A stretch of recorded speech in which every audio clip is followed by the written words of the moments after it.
Ladies and gentlemen, this is going to be a great show because we have a fabulous guest, somebody I haven't seen for over 20 years. So stay tuned to the James Whale Radio Show. James Whale, the voice of reason on the James Whale Radio Show.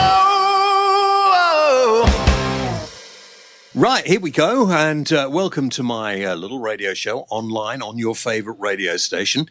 Some people call them podcasts, but basically this is a radio show. Welcome to it. We have all sorts of things going on in the next hour. Rob, the producer, will pick up any flack and any complaints any of you have.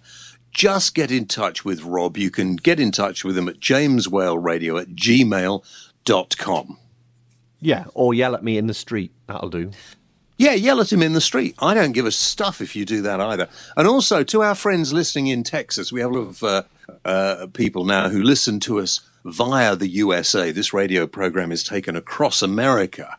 Just sod off, some of you, will you? I mean, quite frankly, I don't need the aggravation of people complaining about my adverts on the program. If you don't like the adverts, send 50 quid. That'll do, yeah. Send 50 quid, we're going to advance. What was the old joke? Send 3 and 4pence, we're going to advance. Send 3 and 4pence, we're going to a dance. What am I talking about? I have no idea. No, okay. So anyway, brought to you today by Ford and, of course, the EcoSport that I have been driving around in the last week or so, and will give you my defining thoughts about the EcoSport from Ford, a new car from Ford, that can be seen on our website, jameswhaleradio.co.uk. Go there and have a look.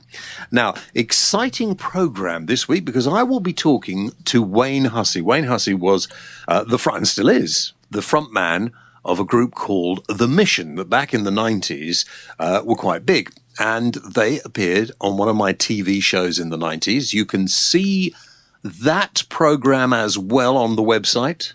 Is that right? It is, and I think you shared it on your Facebook page as well. I saw it the other day.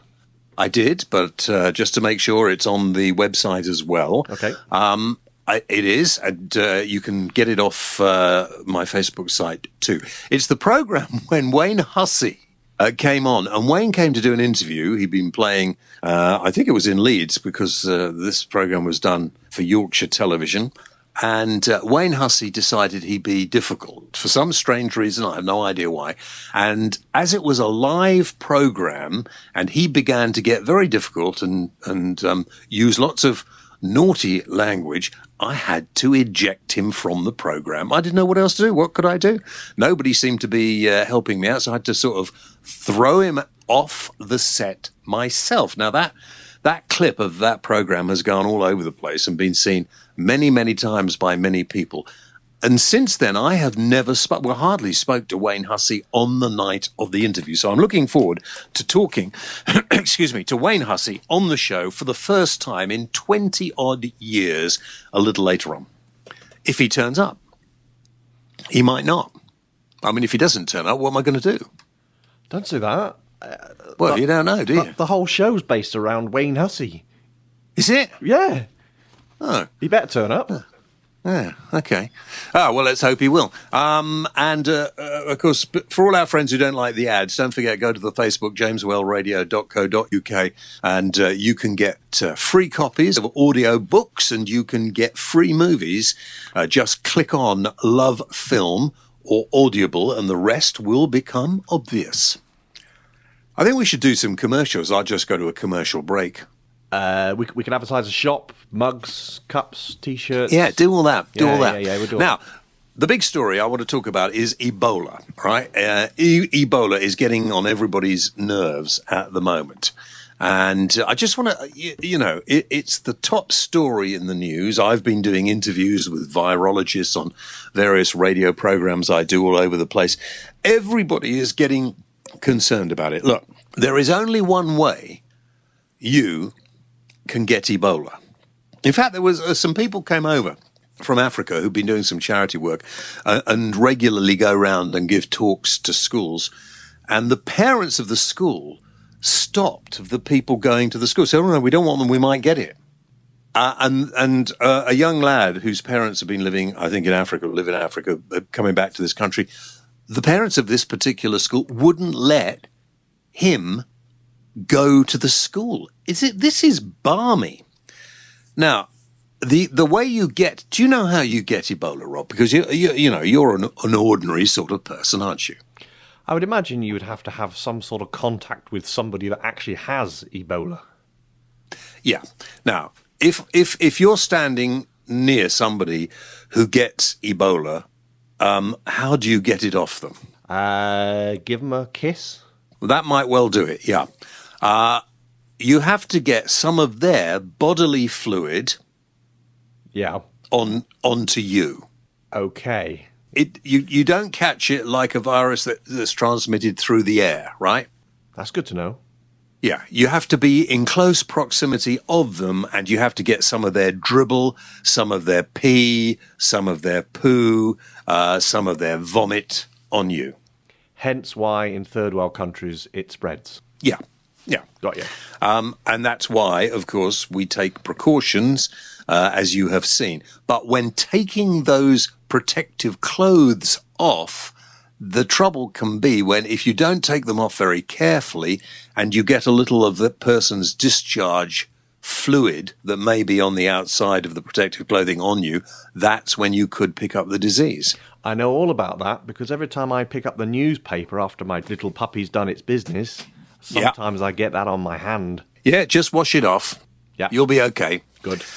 So we put this out on Facebook, and interesting, some thoughts you came up with. Dale says the fact that Ebola is not a new disease, it's been around for over 40 years, which is right, absolutely right. However, for some strange reason, the US government own a patent on it, the human Ebola virus species, and they own all rights to medicine and vaccines used to contain and prevent the disease. The vaccines were produced and stockpiled in late 2012. Ebola outbreaks became stronger, more frequent in early 2013. The aim is to introduce mandatory vaccination, which will be worth billions.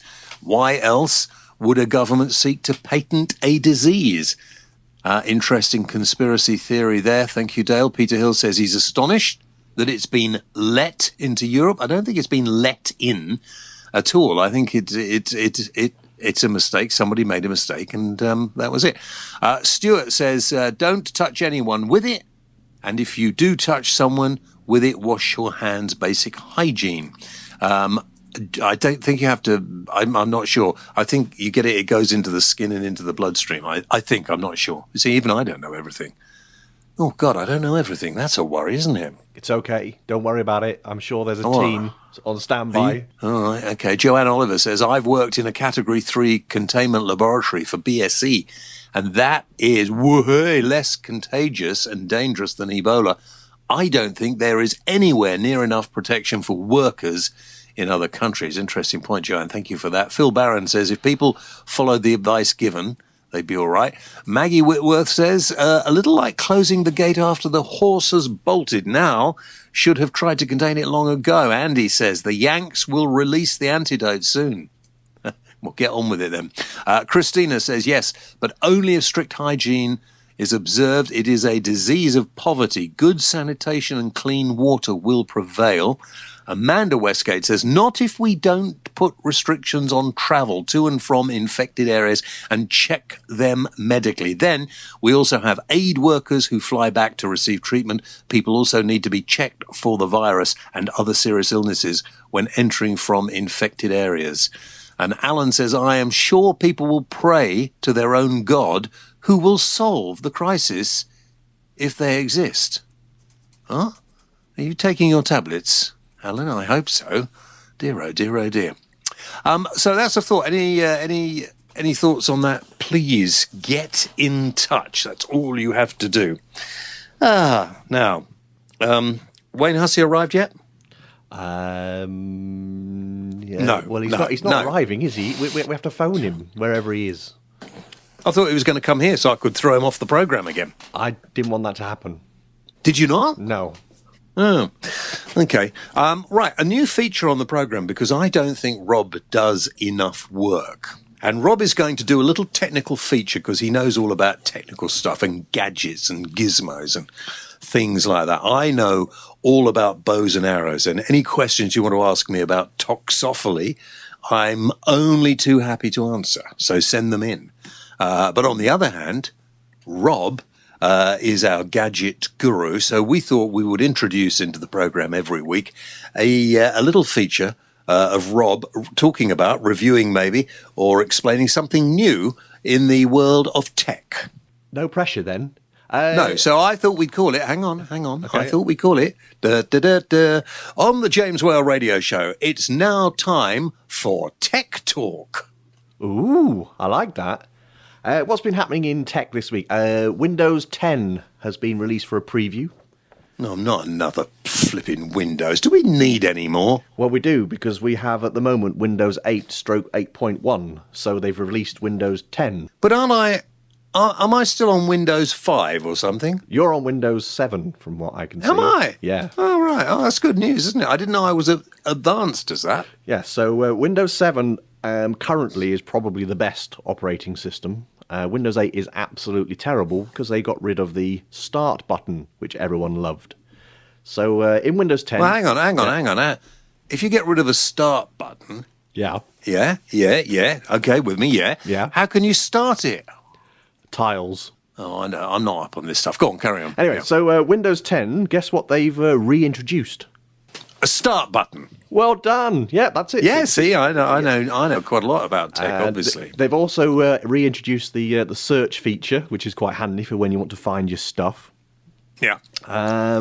And a few other things. You can resize the windows. In Windows 7, you want to make the window look slightly a bit smaller to maybe get more programs running at the same time.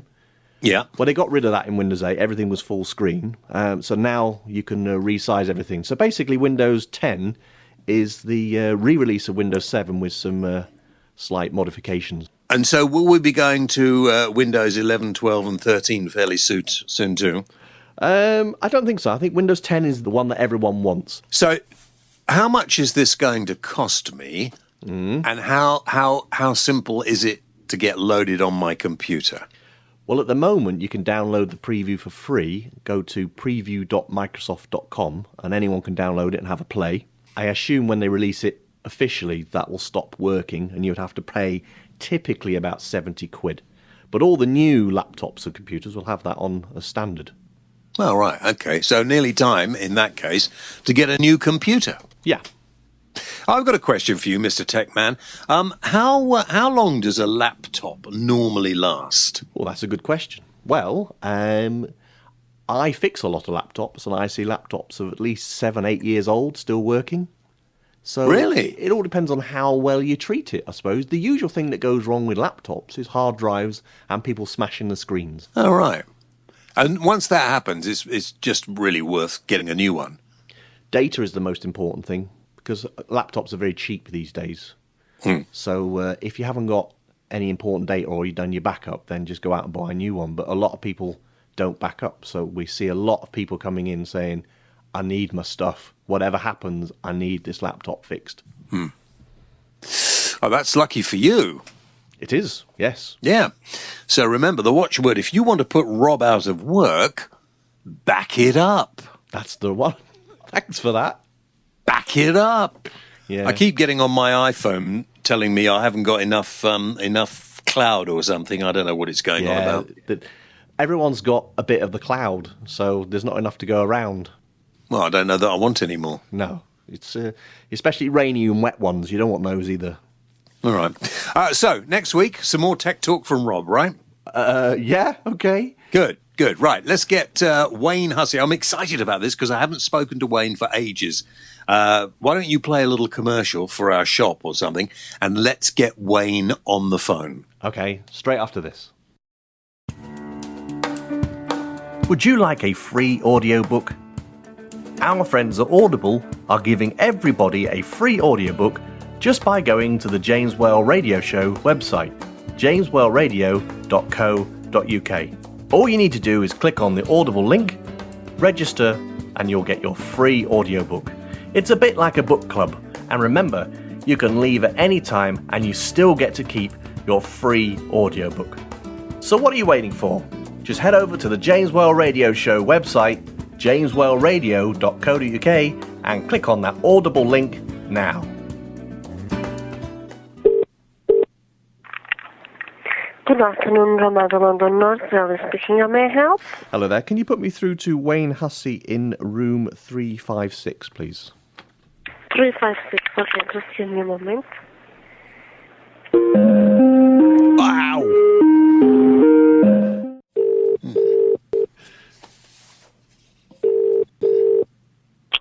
Hello. Hello. Hello, James. Wayne, how are you, old boy? I'm fine. And yourself? Yeah. Well, not bad for an old man now, but yeah, okay. Yeah, well, we're both old men together. Yeah. Well, it's great, isn't it? We're still here. We're still doing our thing, eh? Exactly. Well, are you ready to go? We'll just go into it. Yeah, I thought we started. Yeah, all right, okay. Well, we have started in that case. So let's see how it was. When did I have to ask you politely to leave my television show? I think it was in the spring of 1990. Blimey, that's even further away than I thought. Yeah, it's a long, long time. 24 years. I've matured a little since then. I haven't. Well, good for you. I think that was one of the first ever shows we did. I think, if my memory serves me well, it was from the reception area of the radio station I was working on at the time. It was in Leeds, wasn't it? Yeah. Yeah, that's right, yeah. Yeah, that's. I mean, I don't have very little recollection of it. I know it was after a gig that we played in Sheffield that night, and I know that I'd never seen your show previously to that evening, and the rest of the band were winding me up and saying, "He's going to take the mickey out of you. You know, if you go on there, you're going to be crucified." So I went in a little bit fortified, shall we say? Well, I remember it was Black Tower that you were drinking. Wow. Even yes, that's times have definitely changed. I'm on the red these days. Well, it certainly got loads of publicity for the show, so I have to really thank you very much indeed, Wayne. Well, it did the same for me, you know. I mean, rightly or wrongly, or however you wish to look at it. I mean, it's something that a lot of people still probably remember the most about me too, which is kind of unfortunate, really, when I've actually made quite a lot of music over the years. I think the thing I don't regret anything, to be honest, but I always find mildly amusing that people always say, "Oh yeah, you threw those guys off your program, didn't you?" And I think in all of the shows I did over the years, it only ever happened twice. You and Lemmy from Motorhead. Well, I'm in good company. Yeah, and Lemmy had seen you on the show, so he decided he just wanted to do it anyway. Good boy. Yeah, good now, boy. Yes. How did the Mission do after that? Because we haven't spoken since that night, have we? Well, I think that was really the start of the downward spiral, really. No, I mean, we carried on for a little while. I think it was during that tour that we lost Simon, our guitarist. He went AWOL during the tour, but we carried on with a standing guitarist. But I think once Simon had left, it kind of broken the camaraderie that we kind of enjoyed that up to that point within the band. And everything has a momentum, and when you lose that momentum, it's very hard to get it back. So and a band has a lifespan really that where it's on the up, and I think maybe a year after that it started to fall apart a little bit.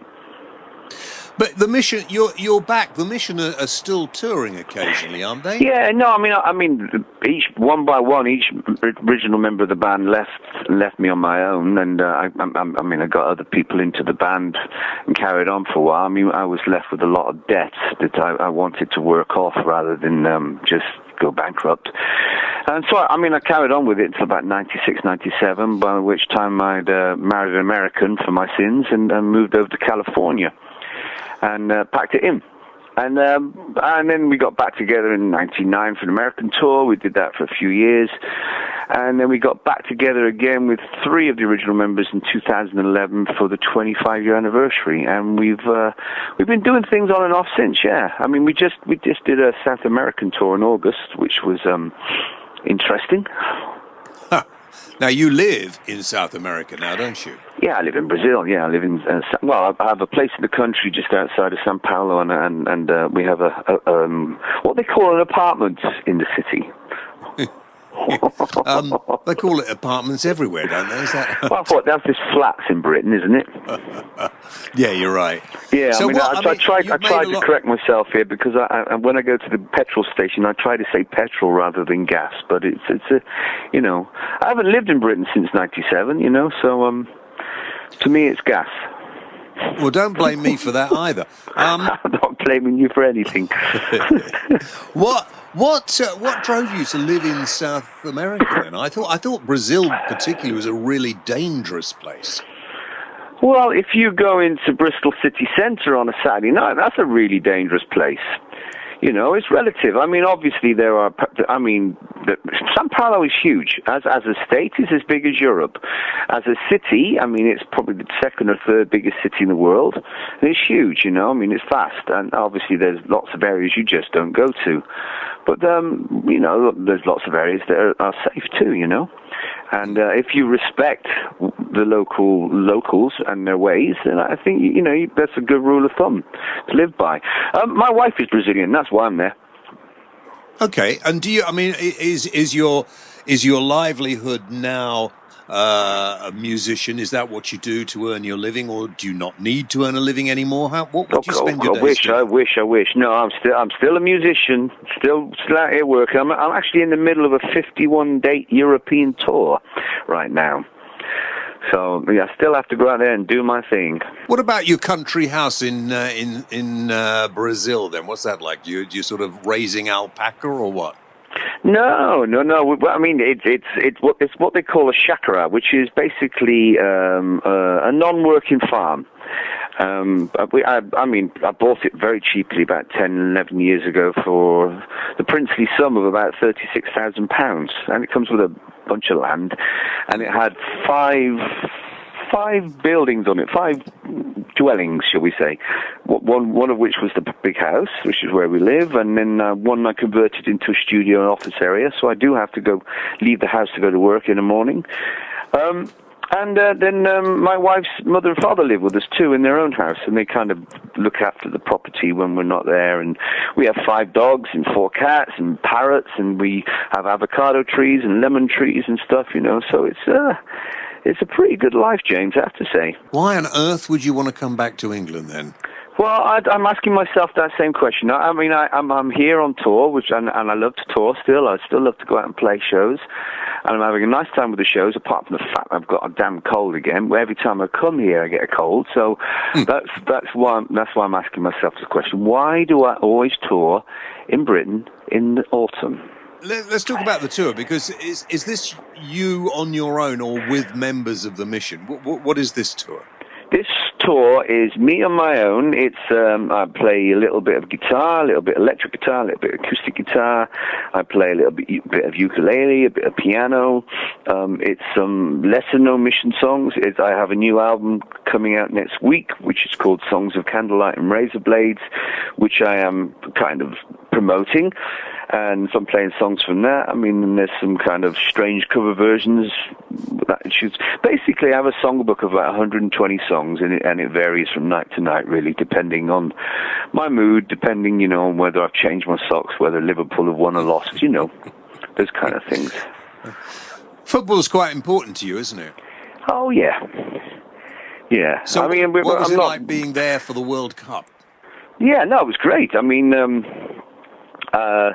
obviously, there was a lot of trouble before the World Cup with the demonstrations and stuff, and I can understand all that. You know, I mean, there's a lot of senseless money being spent when there's things wrong with the country. But you But once the World Cup started, everybody got behind the team and got excited by it. I actually got to go and see England in Sao Paulo lose to Uruguay. But we won't talk about that one. What about you as a musician? Because when I first met you, you had a reputation, obviously, of being a bit of a hard man, a bit of a punk rocker, a little bit avant-garde, if you like. Do you still see That's a polite way of saying it, yeah. All right, you had a reputation of being a bit of a shit. But yeah. do you still see yourself in the same way or not? Well, I mean, I've definitely mellowed. I see myself firstly as a musician, I suppose, these days, whereas I think back then I saw myself more as a perpetrator of tomfoolery, I suppose. And I like my pop stars I've always liked my pop stars to be loud and colourful and outspoken and provocative. So, I'm no longer a pop star. Now I consider myself to be a musician. I leave the pop star japes up to other people. There's always one or two with every generation. And I think the last great one for me, actually, was probably Liam Gallagher. Yeah, I was just going to ask you. I mean, today we're full of kind of, well, apart from the ladies who perform in very few clothes, which annoy lots of people. I'm trying to think of somebody that is kind of cutting edge and somebody who's a little bit dangerous. Really, is there? No, I can't. I'm trying to think of someone. I mean, it's all the X Factor and all those kind of TV shows. And the funny thing is, I never watch them, but when I do happen to catch them, I think, you'd never, someone like Morrissey or Robert Smith or even myself or Susie Sue or Bob Dylan even, or John Lennon, none of these people would have even got on, would have passed the auditions. Well, the interesting thing about that is two stories I'll tell you. The interesting thing is that the edge and the danger is supplied by Simon Cowell. So the people who go on those shows are just fodder for him. Yeah. Well, good. But I don't think. But it's not good. I don't think it's good for the music business. Well, I think you're right, but I don't think the world is the same as it was. I saw an interview with one of my heroes the other day, John Lydon. Now, you remember, of course, Johnny Rotten, the Sex Pistols. And I've interviewed John many, many times. He's a great bloke. He says things and you think, oh, that's outrageous. And then you think about it a little bit and you think, yeah, he's got a good point there. There isn't anybody in the entertainment business at the moment who's doing anything that's satirical, who's doing anything a little bit dangerous. Not comedians, not musicians, nobody. No, I agree with you. I think it's all become very, very safe, very sanitized, very for the mass markets. I think a large part of that's down to the internet as well, and the fact that we have tons of TV channels to choose from now. I think obviously the world changes, and some people see it as progress. And young kids living today, they'll look back at this in 30, 40 years and reminisce and think, wow, they were the good times, like we do. And I agree. I think John Lydon has been one of the best spokespeople, ever in music, and he's always made sense if a little bit left of center. I just can't see anybody from One Direction sort of being the spokesperson for the generation that loved them. I mean, listen, when I was a DJ, we had the Jacksons, the Jackson 5, the Osmonds, and there were still hysterical fans and everything else. But we also had other different forms of music, and that's what we don't seem to have today. There is no kind of punky sort of rocky thing going on. Even U2 have become slightly sanitized. Well, I think U2 have become Coldplay, haven't they? Or maybe the other way around, yeah. Well, no, I think Coldplay are Coldplay, but I think U2 have, I don't know. I mean, maybe that's unfair, I don't know. But I agree with you generally. I mean, musically, there's very little new stuff that I like or listen to. I've tended to go back in time, for my own personal listening pleasure. So, you know, I listen to a lot of older music now, like 1930s Delta blues and stuff like that. I just find pop music, rock music, whatever you want to call it, very generic these days. It all sounds the same. Well, that unfortunately is because, I mean, even when we were sort of, when I was doing my late night TV show, which we could get away with all kinds of things, I couldn't even consider doing what I used to do then now. And it needs, you know, younger people to come along and do that as well. I can sort of sit there and reflect. But you can't, you know, it doesn't happen anymore. Maybe it's just because that was the fashion of our time. And that's not how people want to be anymore. They want to live their lives online more.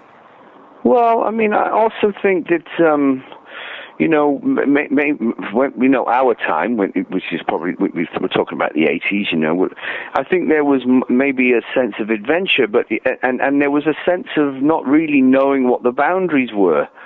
And until you really push, you know, out against those boundaries, you're not going to find them.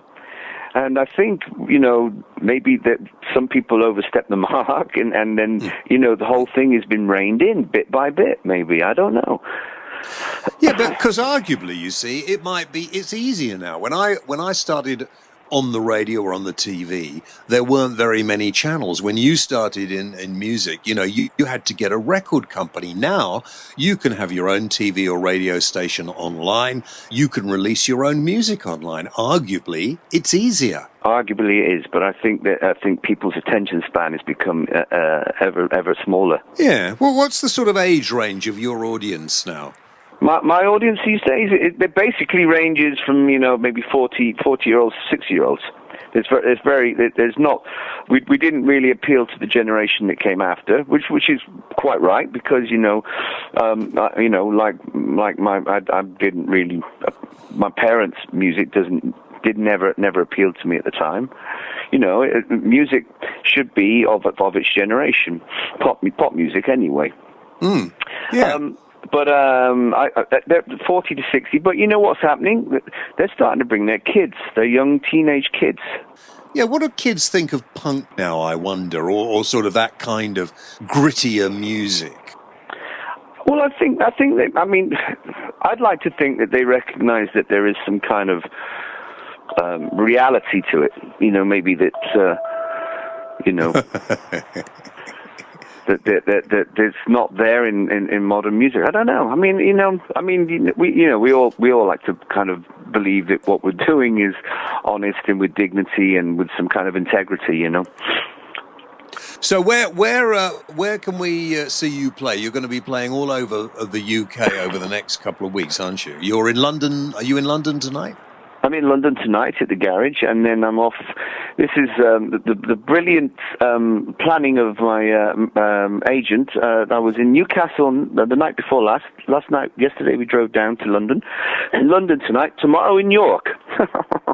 Oh, well, I'd give him a talking to be quite honest. Yeah, absolutely. Well, anyway, and then Buckley, and then Edinburgh and Glasgow, and then I'm off to mainland Europe, France, on next week.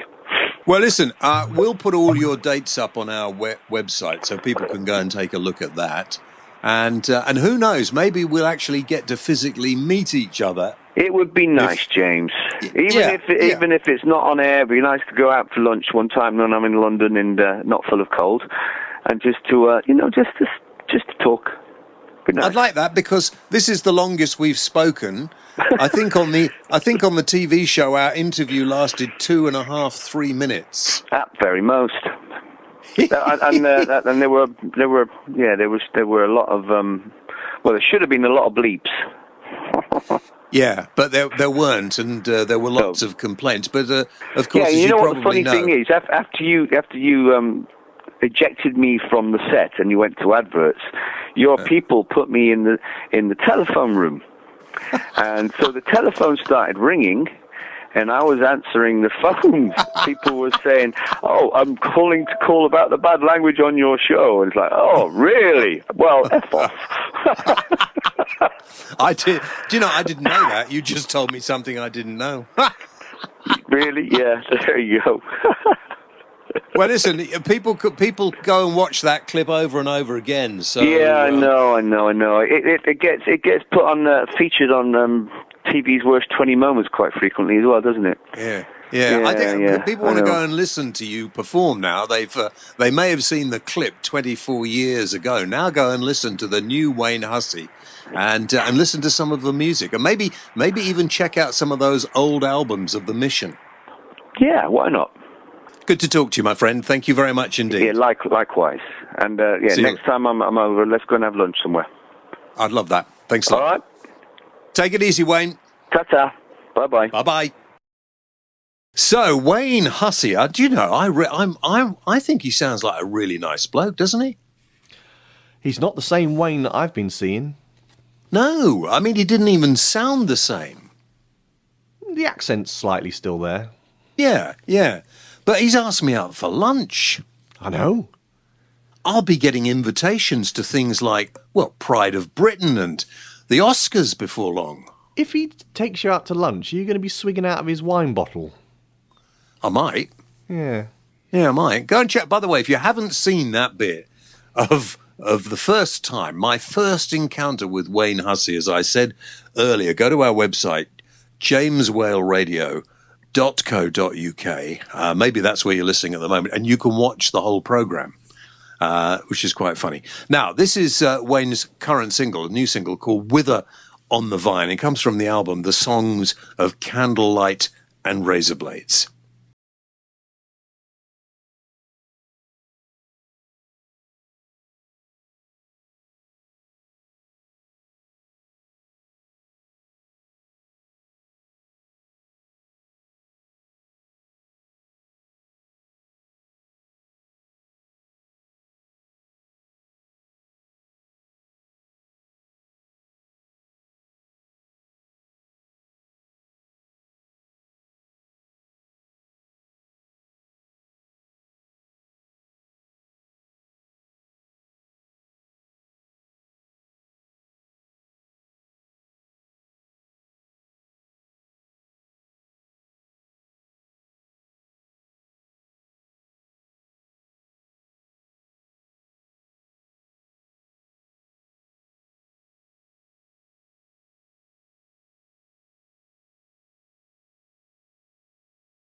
So Wayne Hussey, Wither, I beg your pardon, Wayne Hussey and Wither on the Vine. Available on iTunes. Check out their iTunes category or collection, and you can, I'm sure, turn yourself on to the music of The Mission. And if you want to find out where Wayne is playing, we'll put a full list of all the dates on our website at jameswhaleradio.co.uk. Remember, if you want to get in touch, the email is jameswhale@gmail.com. jameswhaleradio@gmail.com. Do you know, I always get that wrong, don't I? Yeah. Yeah, it's amazing that, James Well. But don't moan about things on the programme. I mean, just don't. I mean, and a quick big up to all those people in America, as I said before, listening to the programme, because obviously, slightly backward country, it's always nice to have people in America listening to us. Well, we're like an education show for them. Yeah, we are really. Quite frankly, after what you've done to the English language, I mean, you should be ashamed of yourselves, to be honest with you, but there we are. Now, here's one. This will get the Americans going. Do you know, it's interesting that homosexuality, same-sex marriage, is now legal in about 30 states in America. But that means there's still, 20-odd states.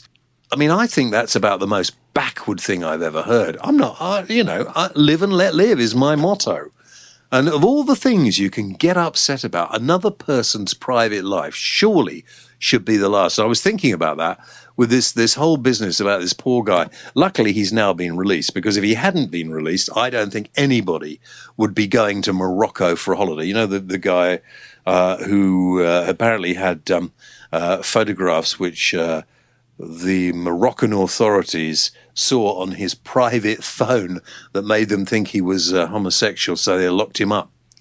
I mean, can you think of anything more backward than being locked up because of your sexual preference?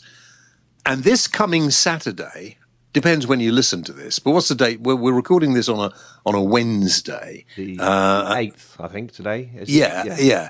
Show 55, we've done 55, that's 55 hours worth of James Whale radio show you can hear right here. So this is on the 8th. So 8th, 9th, 10th, right, is National Coming Out Day. Rob? Right. Yeah, I guess. Rob? Yeah? National Coming Out Day. Right, so you want me to come out on Saturday? Well, no, would you like to? Yeah, where are we going to go? Not me and you. Oh. I wondered if you wanted to come out. Well, yeah. I haven't been asked that since I was a little kid. Yeah, well, I'm happy to go wherever you want. Never mind. Let's find out what people think about this. And again, we put it out there during the week, as we do, as a thought. Should we have anything to do with countries like Morocco who lock you up for being gay?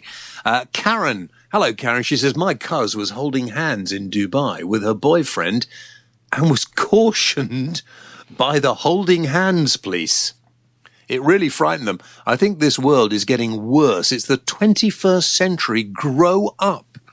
Is that right in Dubai? You can't hold hands? Yeah, public shows of affection, I think, is... Really? Yeah. I've never been to Dubai. I have no intention of going, but it's where all the lovies go and hang out, don't they? It says boyfriend. It doesn't say husband. I think if you're married, it's okay. How would they know? Wedding ring. And could you imagine if I was wandering down, and I don't wear a wedding ring, nor does Mrs. W. If you wander down the street in Dubai holding hands, you're likely to get some mustachioed, because they all have moustaches out there, the police, don't they?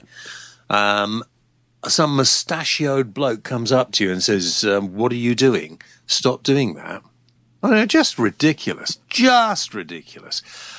Still, I don't need to go there, so it doesn't bother me. Dean Page says, give us a kiss, James, and I'll tell you. Charlie says, refrain from holidaying there. Tourism is their only means of keeping their economy afloat. That will make them reconsider. Well, I think they have reconsidered as well. David Longbottom, just don't... Shush. David Longbottom says, just don't go there if you're gay. Sorted. John Leslie, and he says, I'm a gay guy, but will always respect other countries' laws and beliefs. Quite right, too. Clive Hardesty, don't go there, gay or not. Derek says, unfortunately, different countries are evolving at different rates as far as human rights are concerned. The question would not be asked if it was China because of trade and profit. We compromise our values every time we step out of doors. Sad but true. I don't think that's right. I think we do give China a pretty hard time, and quite rightly, about their human rights, which are pretty despicable. I think we ought to be doing the same more vocally to Saudi Arabia. You know, the Saudis come over to England and think that they can drive. You see some of them in their Ferraris driving around London's West End in a ridiculous manner, racing up and down Edgware Road and various other things, and they never seem to get stopped. I think, quite frankly, that ought to be something we look into. Carol Beth says equality for all. Brian Wright says if we don't respect other people's laws, we can't expect them to obey ours. Yeah, but I don't think, Brian, I'm sorry, I don't think laws that say you should be locked up because of your sexuality should be tolerated. I mean, I suggest if people want to live that way, that we don't go to that country. And if you do go to that country, obviously obey their laws. But I think perhaps it needs to be said that in the 21st century, that for some misguided reason, somebody thinks being gay is wrong. I mean, some people think eating certain things is wrong as well, which is why you find me not very happy with religions who obviously want to, and whatever religion it is, it doesn't matter whether you're a Muslim, whether you're a Christian, whether you're, I don't know, Jewish, Hindu, whatever. There are always things that people want other people to do because it might offend what they believe in. Well, as long as you don't go out of your way to be offensive to a person, i.e., you know, I don't particularly want to see people snogging each other in the street, whether it's men and women, women and women, men and men. It just needs a bit of common sense, doesn't it? But enshrining in law things like this, surely that's not the way forward, is it, for the future? I mean, I don't know. Tell me. I might be out of step. You tell me. Ian Walsh says you can't go around hating people for their sexuality. But being straight, I don't feel the need to wave the banner as well. Dennis says, I'm sure we have laws other countries don't agree with, but they don't block us. Yeah, tell me one, Dennis. What law in this country do you think we have that would offend other people? Rob? Well, the opposite of all the ones that... What are the facts? Oh, Rob. What? What? I don't know. On. You put me on the spot all the time. You're always putting me on the spot. I know. I'm just supposed to twiddle at knobs. Come on. You see, you don't know, do you? No idea. No idea, no. No. Can I talk about something else just while I'm thinking? Well, it's handy, yeah. Yeah, I was watching the Liberal Party's conference. I've watched them all, Tories, Labour and anybody else who was having one if I was around. And I was watching them discuss the environment. And there was some chap from the RSPB. Now, you know I like wildlife. I'm a country man really at heart. I mean, I like being in the city. I like getting out into the country. I like being in woodland. I'm a kind of thinner version of who's that bloke who walks around in the country all the time looking at things? Bill Oddie. What's his? No, not him. No, the other one who is always sort of, I don't know. I mean, he's always looking through binoculars at stuff. What is his name? You know, Ray Mears. Yeah, him. I'm just a thinner version of Ray Mears. I always thought Ray Mears should look a bit thinner than he does for a man who lives in the wild a lot. Eating grubs. But that aside, I was watching them going on about, you know, we've got to conserve this, we've got to conserve that. And you know, we've lost 50% of the species in the world in my lifetime. This bloke went on very sort of sincerely about. Well, here's the thing, and correct me if I'm wrong. Why do we need to save every species? If we saved every species, we would be completely overwhelmed now. I'm not suggesting that humans are going to be the final species on the planet. It may well be that what happens with climate means that human beings die out and something else takes over. I don't know. But we go on and on. I feel so sorry for the panda, because what the panda is long past its sell-by date. You know, it only eats one kind of food. It only reproduces every couple of years or something, if it ever does. It quite often smothers its offspring. It's almost impossible that the panda is being kept going, even though evolution says the panda is now not necessary. Now, I think it's as cuddly, and I love it as much as the next person. But it's overstayed its welcome, hasn't it? I'm just thinking of the complaints now. Why? Everyone loves pandas. Yeah, everyone loves pandas. I like pandas. But there is no place on the planet for them. Their habitat has almost disappeared. They only eat one sort of thing. They can't, we're keeping them going because of our own ego, so we can say we can. That is slightly true, yeah. And the Chinese make money out of it. Yep. And these poor animals are consigned to a life behind bars in many cases. A big experiment. Yeah. You know, supposing I imagine we'd be trying to save the dinosaurs, if in fact they were still here.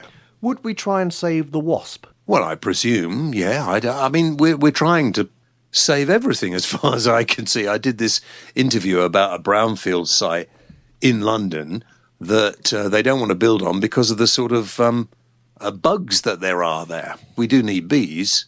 Yeah. Obviously, we need to try and save the bees. But when the bees go, then maybe part of the population of mankind will go as well. I just don't know. But I think it's something to think about. Let's have some music before I say something I really regret. Okay, what we got? I don't know. Who've we got? Ija? Ija, yeah, we've had her on before. She's good. Yeah. And her version of Walking on Sunshine.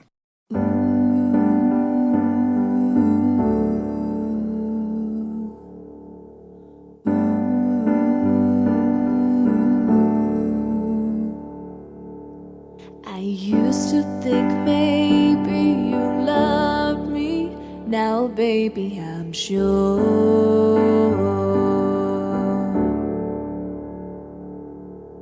And I just can't wait till the day when you knock on my door. Now, every time I go for the mailbox, gotta hold myself down,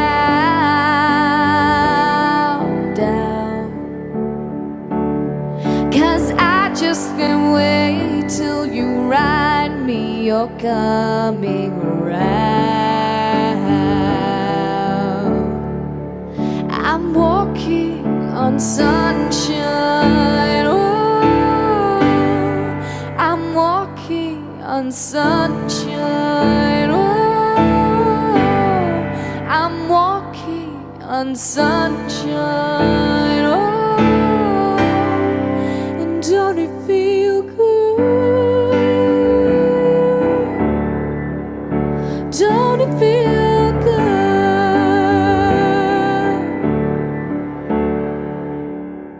I used to think maybe you loved me. Now I know that it's true.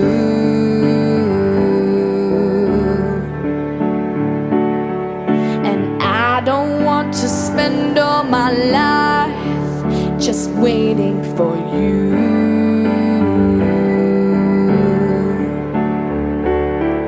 Now I don't want you back for the weekend, not back for a day. No, no, no. I said, baby, I just want you back, and I want you to stay.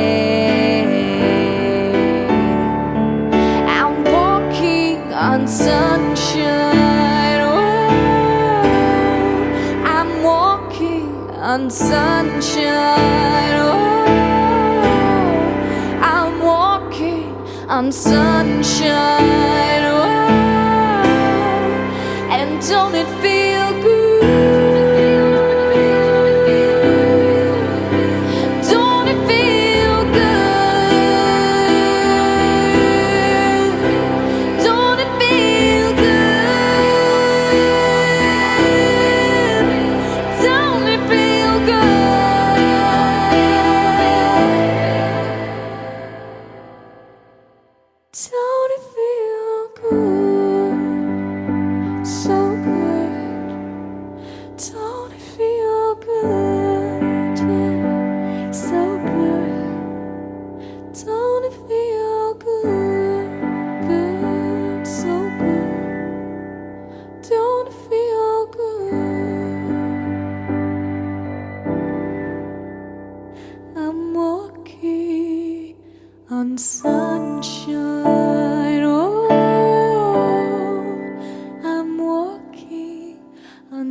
don't it feel good?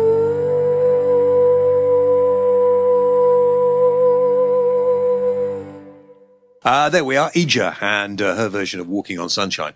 That's nearly it. Listen, tell your friends about the James Whale Radio Show, and tell me your thoughts about conserving species on this planet, and whether or not we should be spending quite so much time and effort. Maybe we should, I don't know. If we cut down all the rainforests, then it would affect us and is affecting us. So maybe we need to think about it that way. But does every species... Is it always? It can't, because, you know, species die out. New species come along, don't they? That is very true. Yes, yeah. Yes, they do. So anyway, let me know your thoughts on that. Tell your friends and check out, look, hey man, check out the website. Okay? jameswhaleradio.co.uk. Go and have a look in our shop, see what you can buy, and help us to make a little bit of money to keep this program coming your way. Brought to you by Ford, and you can see the new EcoSport if you go on the website as well. Very nice car from Ford. I'm driving it at the moment. Next week, I'll give you my full-time appraisal of what the car has been like, what I think about it. And if you want to find out more about it, go to your local Ford dealer. So until next time, check out the other programs, have a listen. And my thanks to Wayne Hussey. After 24 years, it was nice to eventually have a conversation with him, wasn't it? What a great guy. And with that, I bid you adieu. A what? Goodbye. Bog off. TTFN. If you want. I'll have mine with sugar in. James Whale, the voice of reason on the James Whale Radio Show.